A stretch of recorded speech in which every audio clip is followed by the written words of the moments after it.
XEM. Welcome to 4.71654 Euro Gaming.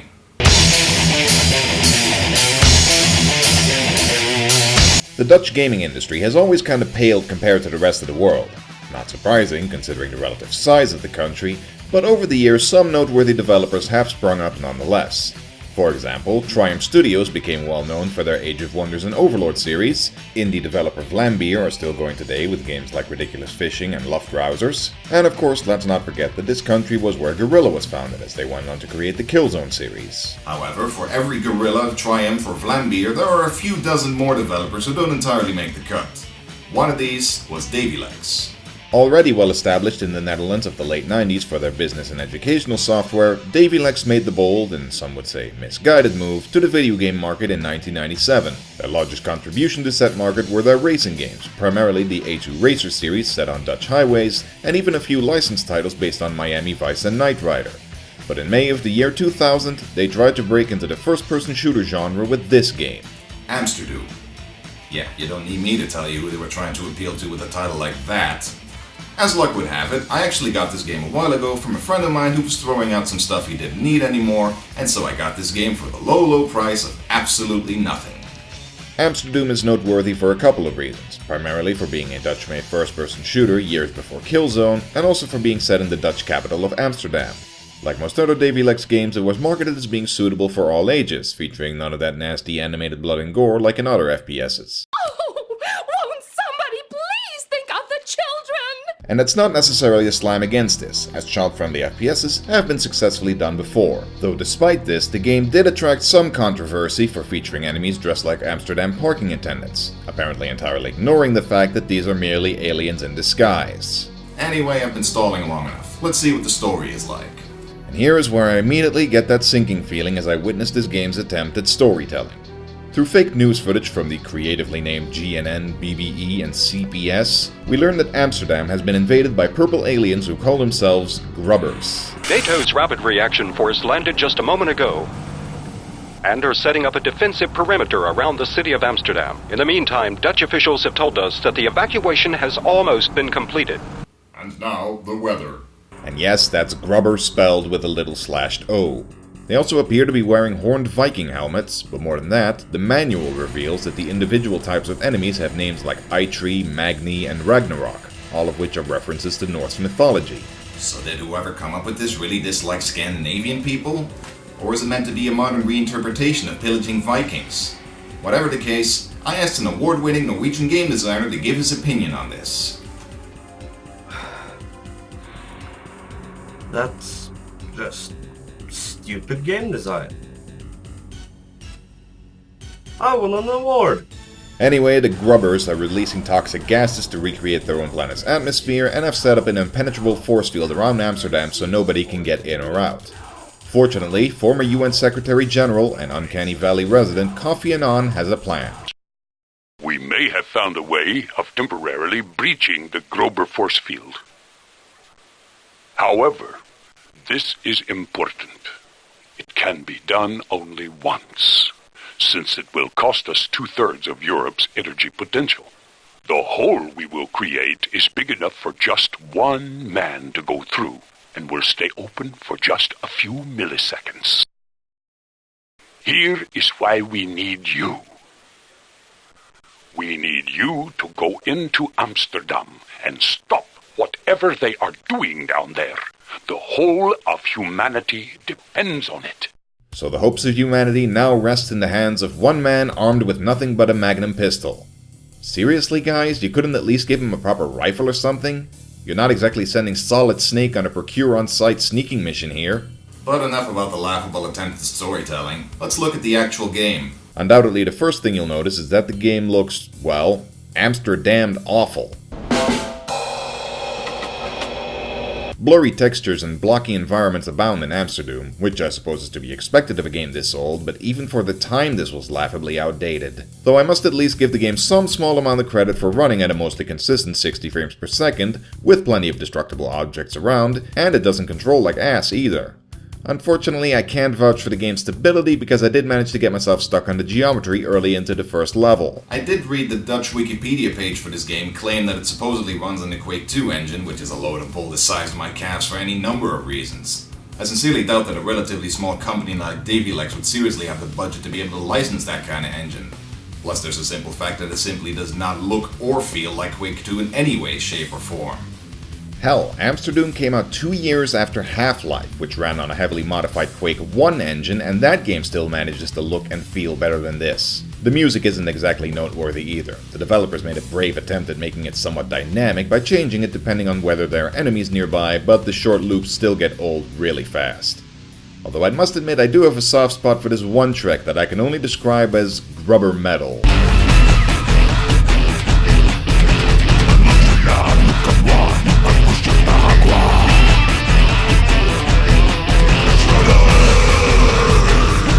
But speaking of guttural noises, the protagonist is apparently having trouble breathing in the thick, nauseating fumes, as evidenced by his constant wheezing. Clearly the UN didn't have the budget to give him a gas mask either. That, or they just pulled the first Call of Duty loving, Dorito munching fat kid off the streets so they could find. The game consists of 5 levels total, broken up into smaller sections, each of which are set in a different part of Amsterdam. Starting at the Dam Square, you move on to Amsterdam Central Station, the Wall and Red Light District, the State Museum, and finally Schiphol Airport. The levels barely have any resemblance to the real-life locations they're trying to emulate, both because of this game's graphical fidelity and the lack of any real effort by Davylex. My favorite example of this is the Red Light District, which consists of several buildings that each contain a single room with a bed in it.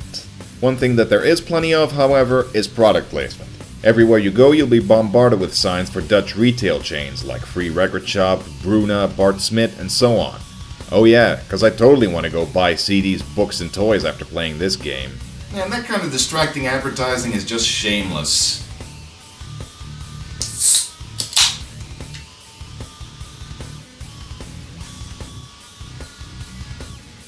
What? As for the level designs themselves, they can be summed up in one word: uninspired. Every level ascribes to the game design philosophy of getting to the exit, shooting everything that moves along the way, and occasionally hitting buttons and finding keys to open doors. But even by those standards, Amsterdoom is worse than most. For one, the levels are extremely straightforward. Even when there are multiple locked doors, you're always herded straight towards the key or button that will open it, and in several cases the game even helpfully opens up a passage straight back the way you came to cut down on backtracking. And that's all there is to the levels. No puzzles, no interactivity, no variety, nothing. There are a couple of jumping puzzles here and there, which are a bit cumbersome because you can't control your momentum in mid-air, but these barely take any more effort than the rest of the game. Further punctuating the game's brain-dead difficulty are these tutorial messages. Clearly the game was made with the assumption that whoever played this had never played an FPS in their lives, as the game tells you helpful things like jump over obstacles, or press button to open door. Snake, to kill the cyber demon, shoot at it until it dies. The levels do have secret areas, although calling them that is doing real secrets a disservice, but for whatever reason, ammo or health from boxes are also counted as secrets. Oh, and the game helpfully reminds you that you cannot collect health or ammo when you're already maxed out. Yeah, thanks for that. And at the end of every level, you arbitrarily collect a piece of the creatively named super weapon that's just sitting there waiting for you, which is just as unrewarding as it sounds. It's like the grubbers did this on purpose because they believe humans are just too stupid to ever figure this shit out. In short, this game managed to be more linear than Final Hallway 13, a full 9 years before that game's release. Congratulations, Davylex. You managed to make Square Enix look competent by comparison. Hell, for an FPS aimed at a younger audience, this is immensely insulting and condescending because even Chex Quest managed to have more involved level designs than these. The weapons are just as uninspired as anything else, not to mention there's only 5 of them. The Magnum, which I already mentioned before, is painfully slow and does little damage, but it's probably the most accurate weapon in the game. The Street Sweeper is your average shotgun, slow, inaccurate, but does lots of damage at close range. The Grubber Rifle shoots fast, does little damage, and goes through ammo pretty quickly, but is still the best weapon in the game because, like every weapon, ammo for it is found all over the damn place. The Rocket Launcher fires slow-moving projectiles that do massive amounts of damage, but it's offset by its arbitrary maximum capacity of 5 rockets. And finally, the Super Weapon is just your average big and is only available during the final level. There's also two kinds of power-ups, namely Grubber Doping that raises your health to 200 points, after which it slowly ticks back down to 100, and Invincibility Pills, neither of which do anything entertaining. The enemies you go up against are also seriously lacking in variety, as the only enemies you face throughout the game are the grubbers in different shapes and sizes, and all of them have exactly the same AI. Just using that term is giving the designers way too much credit. When an enemy spots you, he runs towards you and tries to shoot you once you're in his line of sight. Some enemies carry bigger guns, sure, and they can appear in large numbers sometimes, but none of them are really any kind of problem if you strafe around and dodge their fire like you're Vash the Stampede. Oh, and those enemies dressed as parking attendants that everyone was so up in arms about? They appear in exactly one spot in the entire game and then never again. It's almost like Davylex deliberately slipped them in at the last second just for the sake of provoking controversy. In what I assume to be some manner of effort to make up for the simple enemies, the game has one trick up its sleeve which it loves to abuse: monster closets. Virtually everywhere you go, hidden doors will open up behind or around you and enemies will pop out to ambush you. Except after the first couple of times, this becomes hilariously predictable, to the point where I instinctively turn to shoot them as soon as I pick up a key. But it's like the game's determined to catch you off guard with these, to the point where enemies suddenly popping up is even accompanied by a scare chord. Seriously, Amsterdoom? You're not Dead Space! Knock that shit off! There are hazards like explosive barrels and crates, as well as pools of toxic waste, but these are seemingly added as an afterthought as they don't hinder you more than anything else, and seem to be purely there as some desperate nod to this game's namesake. Come to think of it, the monster clauses are probably there for that exact same reason too, but that doesn't make them any less annoying.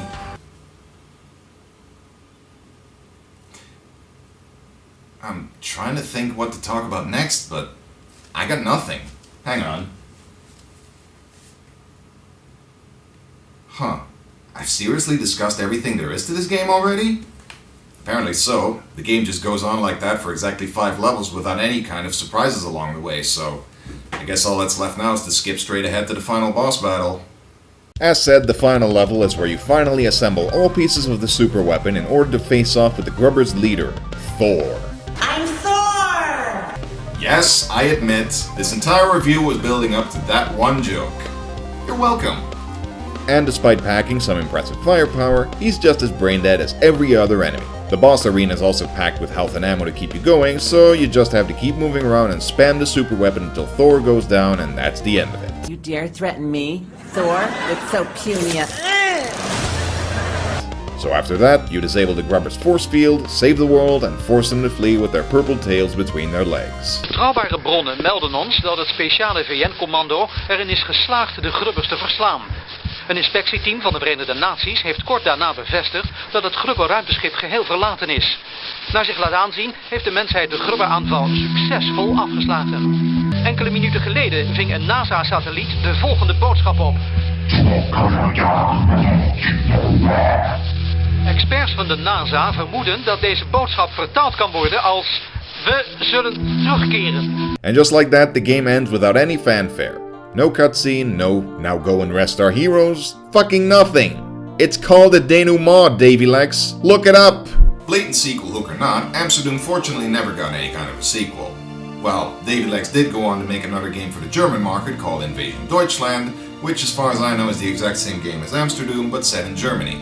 Nonetheless, Davylex would shut down their games division in 2005, citing poor reception of the games and a lack of profits as the reason. You don't say! But in the end I have to say that Amsterdoom was worth the money I spent on it, which was none. Despite all my complaints, I have to admit I did have some modicum of fun with the game. It's nothing special, sure, but the action is fast-paced and solid enough, which combined with the game's short playtime means it doesn't outstay its welcome, so I don't feel like I've wasted my time playing this. Still, as far as simple first-person shooters go, there are plenty of other titles that are far more enjoyable than this one, so I'm probably not gonna revisit it anytime soon either. To sum it up, Amsterdoom is pretty much just a curiosity and not really worth the effort of tracking down, unless you're into Dutch video game history, and that's a narrow field of interest if ever there was one. Anyway, I think it's about time for me to go before...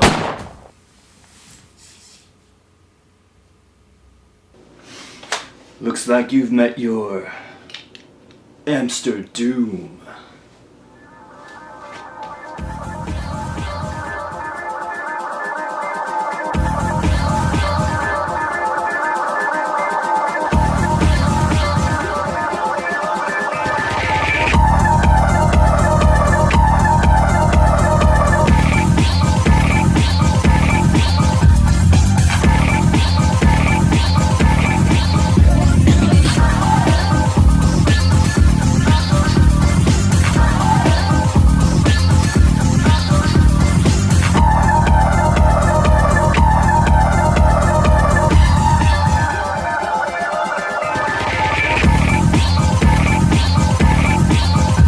guys, Amayirot Akago here. Sorry I'm late.